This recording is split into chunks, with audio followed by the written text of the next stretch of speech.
정부가 외국인 이민을 제한하기 위해서 영주권 신청 시 최고 10만 달러에 달하는 보증금을 부과하는 방안을 검토 중인 것으로 알려졌습니다. 보증금은 시민권을 취득한 뒤에야 돌려받을 수 있습니다. 정부가 이민 단속 차량 검문 중단을 발표한 지 하루 만에 다시 단속을 하겠다고 밝혔습니다. 다만 현장 대응 투명성을 강화하기 위해 체포팀마다 최소 1명 이상 바디캠을 착용한 요원이 포함되도록 했습니다. 캐나다 온타리오주에서 발생한 대규모 산불 연기가 남하하면서 뉴욕과 뉴저지 등 미국 동부 지역까지 대기질이 급속하게 악화되고 있습니다. 이번 주말 예정인 월드컵 결승전에도 영향이 있을 것 같습니다. 한인 정신과 전문의가 돈을 받고 환각성 약물을 투여하며 이른바 치유의식을 진행하던 중 참가자를 숨지게 한 혐의로 기소됐습니다. 종교와 내적 치유를 결합한 심리치료 프로그램을 제공해온 것으로 드러났습니다.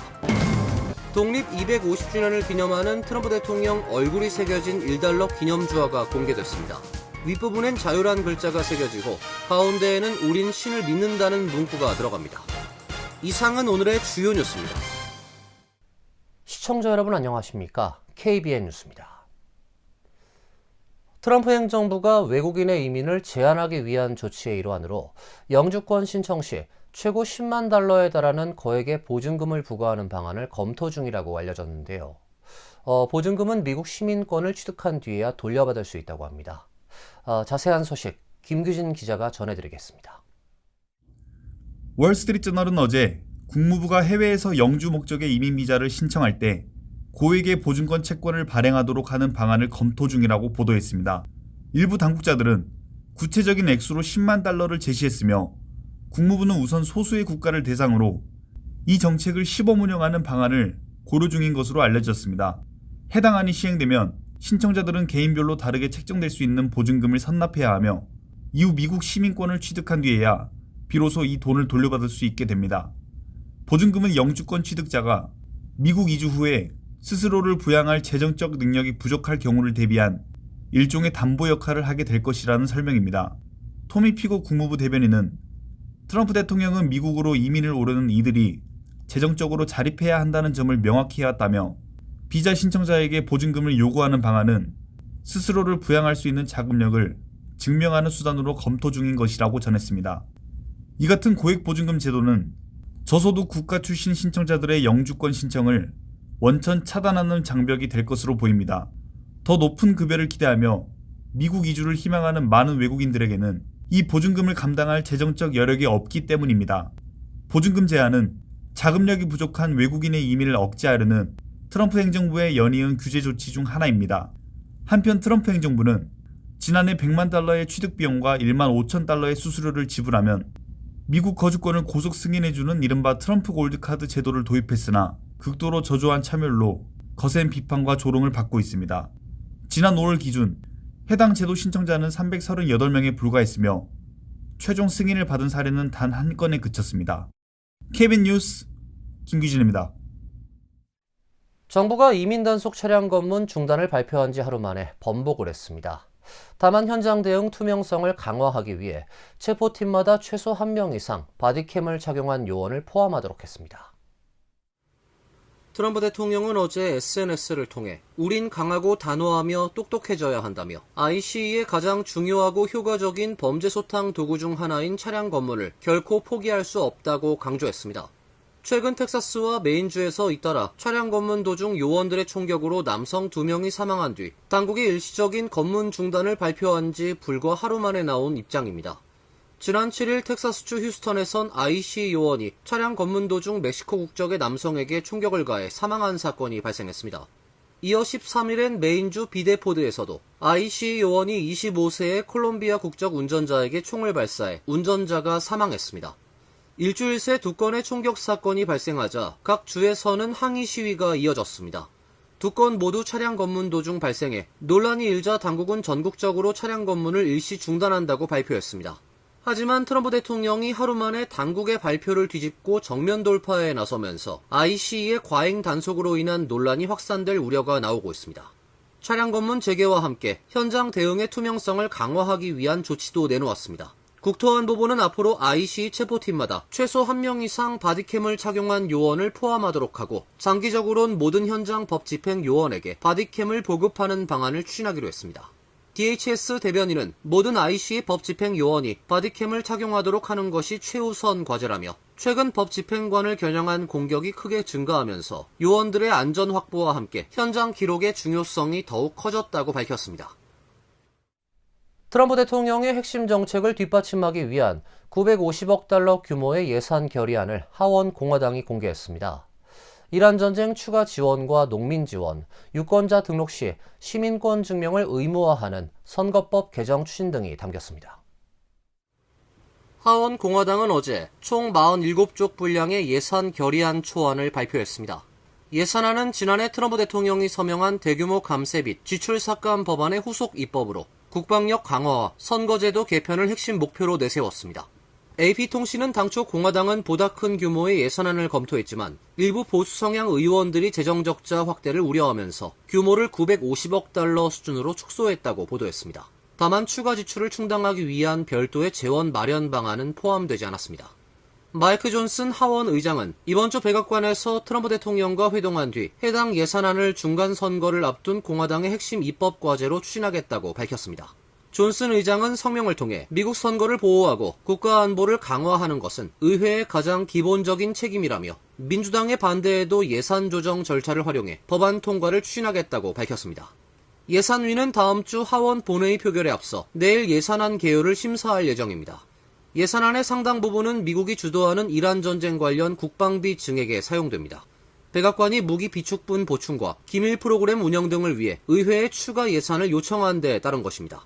특히 하원 행정위원회 예산은 유권자 등록 시 시민권 증명을 의무화하는 선거법 개정안을 시행하는 데 사용될 예정입니다. 트럼프 대통령이 최우선 과제로 추진하고 있는 선거제도 개편의 핵심 내용입니다. 공화당은 선거의 공정성과 신뢰성을 높이기 위한 조치라고 주장을 하고 있지만 민주당은 기혼 여성과 고령층, 소수인종 등 일부 유권자의 투표 참여를 어렵게 만드는 사실상의 투표권 제한이라고 비판하고 있습니다. 캐나다 온타리오주에서 발생한 대규모 산불 연기가 남하하면서 뉴욕과 뉴저지 등 미국 동부 지역까지 대기질이 급속하게 악화되고 있습니다. 뉴욕주는 대기질주의보를 발령했으며 이번 주말 예정이었던 월드컵 결승전에도 영향이 있을 것 같습니다. 캐나다 환경기후변화부는 어제 토론토의 대기질 건강지수가 매우 높은 위험으로 분류되는 10+를 기록했다고 발표했습니다. 지역 언론에 따르면 토론토의 하늘은 뿌옇고 주황색으로 변했으며 공기 중에는 나무 타는 냄새가 났으며 일부 주민들은 마스크를 착용하기 시작했습니다. 토론토 도심 스카이라인도 산불 연기로 희미해졌습니다. 토론토는 어제 오전 기준 전 세계에서 대기질이 가장 나쁜 도시에 올랐습니다. 캐나다 정부에 따르면 어제 기준 캐나다 전역에서 약 835건의 산불이 진행 중에 있으며 이 중 112건은 통제 불능 상태입니다. 현재까지 소실된 면적은 총 190만 헥타르에 달합니다. 뉴욕과 인접한 온타리오주에서는 북서부를 중심으로 총 149건의 산불이 진행 중입니다. 온타리오주 암스트롱 인근에서 캐나다 국영철도 열차가 불길에 휩싸인 철길을 빠져나오는 모습을 담은 영상이 SNS에서 확산되기도 했습니다. 산불 연기는 며칠 전부터 국경 너머 미국까지 퍼지기 시작했습니다. 뉴욕, 뉴저지, 펜실베니아, 코네티컷, 매사추세츠, 메인, 뉴햄프셔주가 대기질 악화를 겪고 있습니다. 캐시오컬 뉴욕 주지사는 어제 캐나다에서 발생한 산불 연기의 영향으로 뉴욕주 전역에 대기질 건조주의보가 발령됐다며 특히 기저질환이 있는 분들은 각별히 주의해달라고 당부했습니다. 뉴욕시 재난관리국은 대기질이 민감한 사람들은 위험할 수 있다며 가급적이면 외출을 삼가하고 외출 시에는 반드시 마스크 착용을 해달라고 당부했습니다. 뉴욕시는 각 지역 경찰서 지구대와 소방서, 공공도서관 등에서 무료로 마스크를 배부한다고 밝혔습니다. 뉴욕 지역의 대기질이 악화되면서 오는 19일 뉴저지에서 열리는 월드컵 결승전도 영향을 받을 수 있다는 우려가 커지고 있습니다. 거리에서 개최되는 응원전 행사도 영향이 불가피할 것으로 예상되고 있습니다.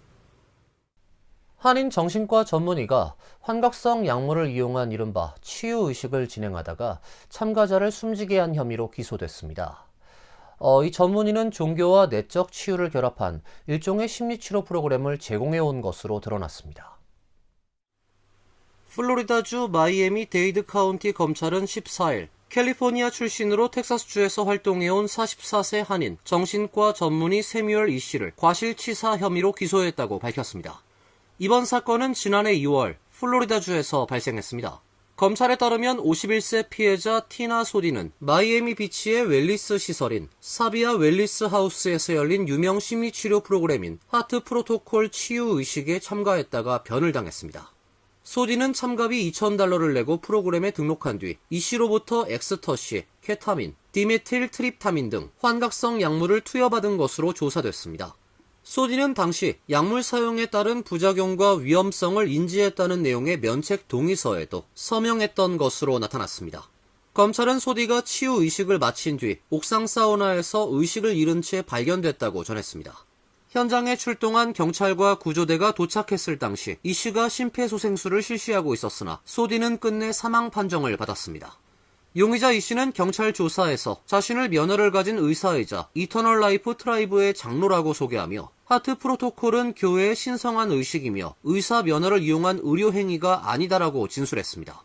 사건 발생 수일 전 이 씨가 피해자에게 보낸 홍보 영상에는 약물에 의한 의식은 환각이 아닌 명료함을 제공한다며 뇌를 이완시킨 뒤 세로토닌과 도파민 분비를 촉진해 열린 마음으로 치유를 진행한다고 설명했습니다.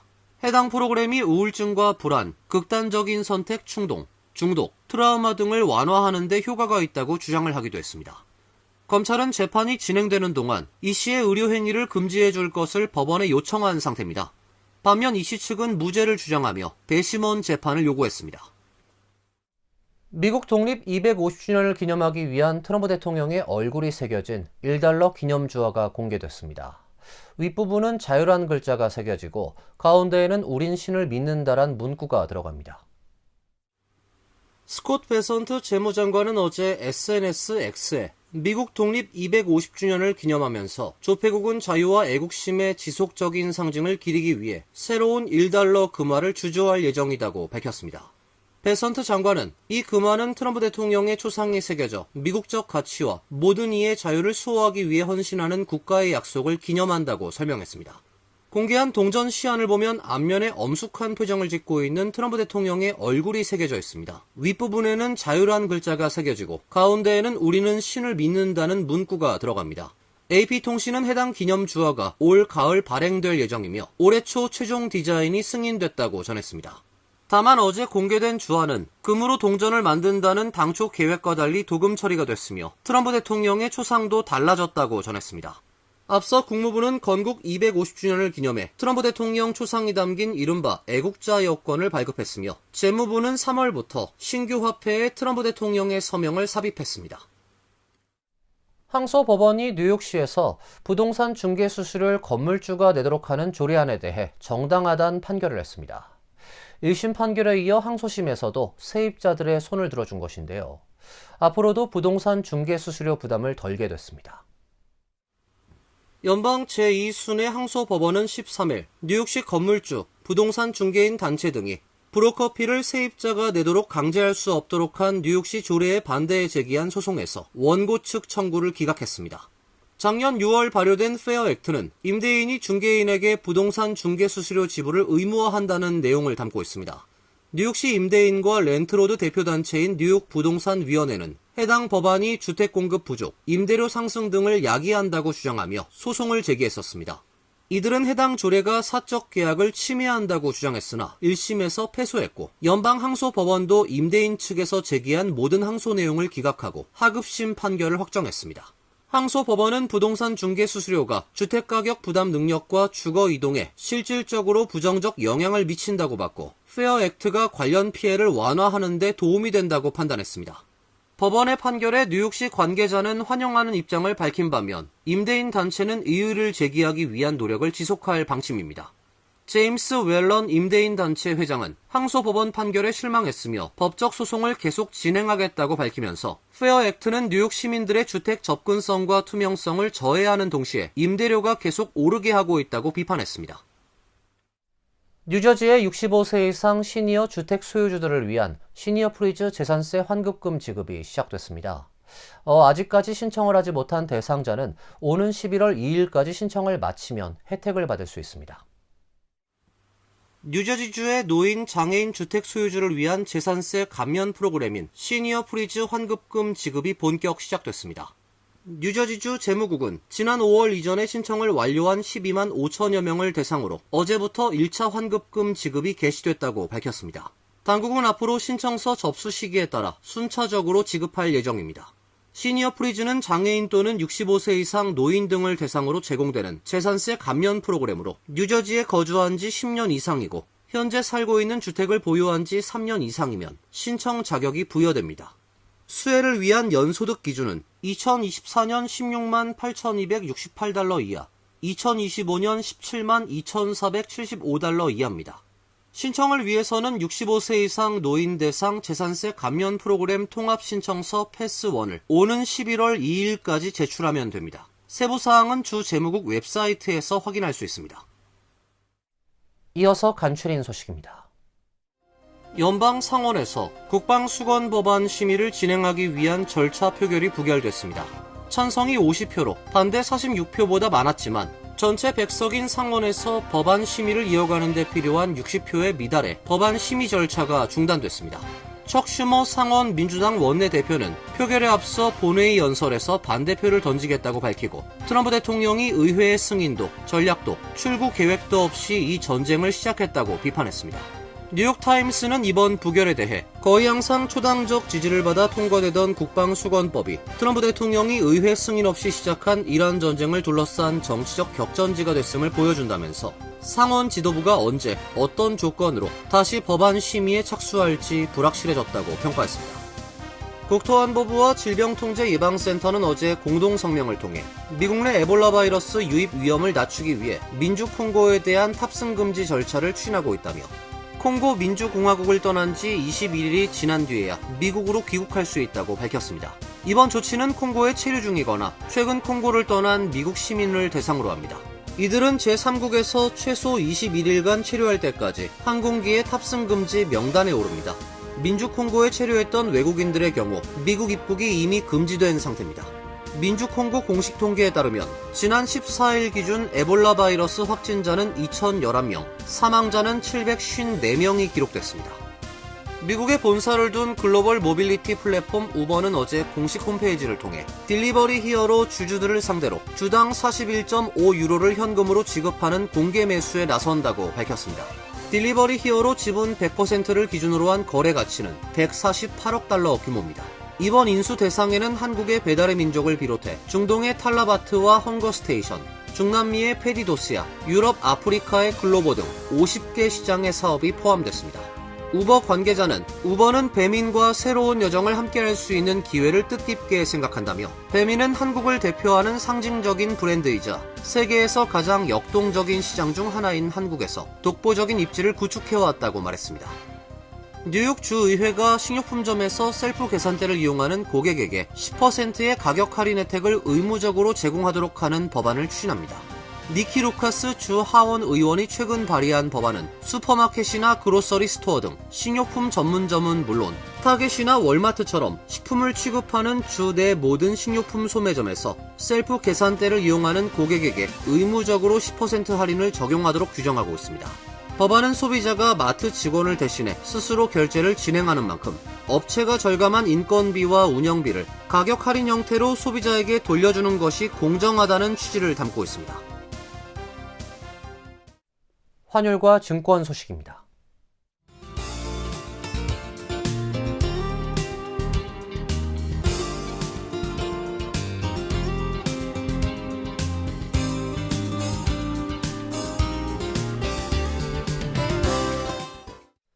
이어서 날씨입니다. 내일도 맑은 가운데 무더운 날씨가 이어지겠습니다. 낮 최고 기온 87도, 섭씨 31도, 밤 최저 기온 73도, 섭씨 22도로 예상됩니다. 토요일은 구름이 많아지고 천둥 번개를 동반한 소나기가 예보되어 있습니다. 일요일은 오전 중에 소나기가 내리고 오후에는 대체로 맑은 날씨가 예상됩니다. 이상으로 KBN 뉴스를 마칩니다. KBN과 함께 즐거운 시간 되시길 바랍니다. 위동부 최대 한인방송 KBN이 제작하는 KBN 뉴스는 웹사이트 mykbn.com, 그리고 유튜브와 페이스북에서 다시 보실 수 있습니다. 좋아요, 구독, 알림 설정은 뉴스 제작에 큰 도움이 됩니다.